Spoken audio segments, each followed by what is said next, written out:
BRS MLA D Nagendra को नाअहल करार देने का मुतालबा। बीआरएस वफद के स्पीकर गड्डम प्रसाद कुमार से मुलाकात की कोशिश नाकाम।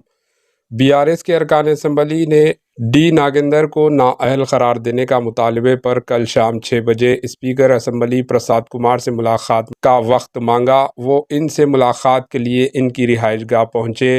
वो रात 8:30 तक इनकी क़यामगाह में मुलाकात के लिए ठहरे रहे।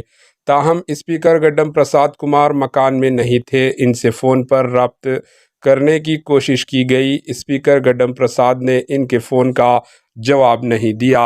वफद में अरकान असम्बली कौशिक रेड्डी, एम गोपीनाथ, के वेंकटेशम, एम गोपाल शामिल थे। बीआरएस रुकन असम्बली कौशिक रेड्डी ने बताया कि स्पीकर गड्डम प्रसाद ने उन्हें 6 बजे मुलाकात का वक्त दिया था।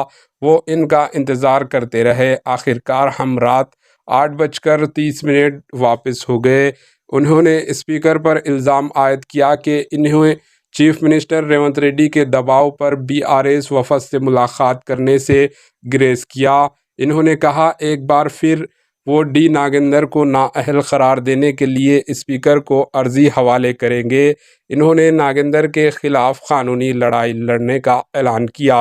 Bureau report, HN news.